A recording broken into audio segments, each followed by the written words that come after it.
What's up guys, Akariss here, bringing you another Fire Emblem Heroes video. As you can no doubt tell, today's video is going to cover our brand new F2P Tempest Trials Dancer. Now, I'm sure the timing on this is perfect for many of you because previously, before we were given this free Dancer, there was no other Fire Emblem 6. Well, there is another Fire Emblem 6 Dancer, or a few of them, maybe, not really sure off the top of my head, but I remember they're all 5-star exclusive or difficult to obtain. And now we have a limited hero battle today, which, on the timing of this, is given with a free Dancer, so that should make that limited hero battle much easier for many of you. Also for resident battles, this might also be appreciated. So yeah, what exactly are we going to talk about in today's video? Well, it is our Blue Lance Flyer Dancer. And I know there's going to be some immediate correlations here with, of course, Eldigan, so I'm going to, of course, talk about that here as well, make a lot of contrasts and comparisons between Eldigan and Larum, because realistically, he did come out quite a while ago as of this point, and there are differences. There are quite a few differences, to be honest, but it doesn't necessarily make Larum better than him, and he's also confirmed as an upcoming Hall of Forms option, so that makes things a bit even harder to recommend Larum, but nonetheless, for you guys that are fans of her, I'll do my best to do this analysis, and there are things that will make her different from what Eldigan does. Now, before we begin this video, the first thing I'll always ask is that those of you who love this content and want to see it coming, smash that like button, turn it blue, just like the color of the Lance flyers we keep getting for free. For those of you that also want to support the channel, just a quick plug, quick say, you guys are the reason, of course, supporting the channel. At the end of these videos, I always give a shout out, a thanks, and end screen to those that support, so maybe go check out the Patreon. Some things include Discord access, weekly podcasts, and a lot of theory crafting behind the scenes and video production, which may be of appeal to you. So maybe check that out. And for those that really want to take your game to the next level, somebody who's been playing for years in top rankings, Aether Raids, Arena, Summoner Duels, you name it, I can get you there and help you succeed. Gone through many people who've honestly been using like their favorites, and no trouble at all, can get you there if you really wanted to on Metafy, so check that out below. That's it for the plugs. If you haven't subbed already, please do so. So I'm really just going to start off this video by talking about the comparison of Eldigan and Larum. So Eldigan has more attack, more HP, more defense, while Larum has more speed, a lot more speed, mind you, and higher res, which honestly the res is going to be pretty insignificant, but the higher speed will make her different from Eldigan for sure. The lower attack can be a bit of a detriment, but it's good enough for the builds that I'll recommend in this video. So, looking at them side by side, Eldigan is obviously better fitted for the dark meta, or just a meta where you want to stack HP and use sudden panic on somebody like Eldigan. So it's like a support dancer. I think Eldigan just does it better. He's going to avoid Mila because of his high defense on Dark Season. He's going to be able to run stuff like sudden panic better. He's going to avoid Bridal Larum. So as a supportive dancer, he's great. However, offensively speaking, I'd actually give the reward to Larum because that high speed can be put to good use, as we'll show in the builds in a moment. So when it really comes down to it, it's both a pro that Larum is different from Eldigan, but it's also a con because honestly, those of you that already invest into Eldigan, you're not getting too much different if you choose to invest into Larum. Unfortunately, when it comes to these Lance Flyers, you really do need some premium fodder to really put them to their max potential, and we're gonna obviously talk about that here. Of course, if you don't have access to it, you honestly may want to just consider the Eldigan Forma coming up and giving a bunch of support or nice options to him instead. So yeah, let's actually talk about the builds and get us started. So in terms of stats, we talked about it already. She has weighted into speed, decent enough attack, but the defense and res don't really matter all too much. Feels like those are wasted stats, and honestly having a high HP for a dancer is quite relevant. So it does kind of suck that that Larum doesn't really get as much out of her stats, but the speed can make her stand out. In terms of fodder, she comes with attack cantrip, just whatever. Guidance is nice though, I do like that. I think this is probably our first like free guidance we're getting. Nothing else really comes to mind, so at least in terms of fodder, guidance is pretty cool. It's less relevant now. Don't find it too useful in too many modes, but at least it's nice that it's finally here, given to us.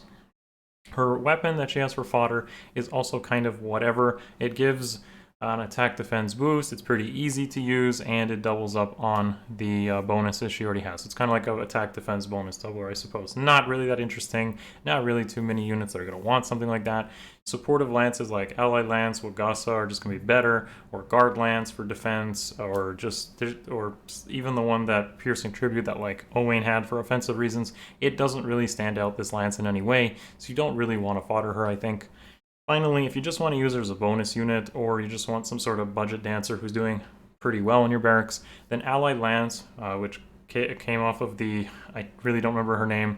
It's another demote from the Genealogy or Thracia game just recently. It starts with a K. You guys in comments can tell me who that was. I literally don't remember. That's how forgettable she is. But she came with Allied Lance, which I believe was attack defense, joint drive attack defense, which is actually a great supportive lance. So support-wise, I would fodder that to her. Give her like Wings of Mercy, drive attack, and you have your this like unit who's able to basically just give 10 attack to allies within range. So as a supportive like dancer, that's pretty good. Should get the job done in like limited hero battles, resin battles, AR offense, whatever that might be. This is where I would use her if you just wanted to have another dancer in your barracks. But that's not what we're here for. We're going to go into more detail as to where you should be using Larum. And right away you'll see, honestly, if you're going to use her in a more invested manner, then Gale Force is her place. This is the thing that she's going to do better than Eldigan, in my opinion. Eldigan can probably pull off the Curtains build here, maybe the Ninja Naginata or Ninja Yuri builds, but I'm less hesitant. I feel like Larum will do it better. So in terms of Gale Force, this is definitely her place.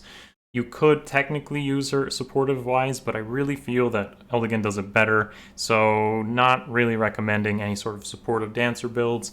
You could maybe use her as an initiator with something like Trace and Tempest, but I still feel like follow-up with Wings of Mercy is better because you have that option of dancing something else, or maybe getting her to engage on a unit itself.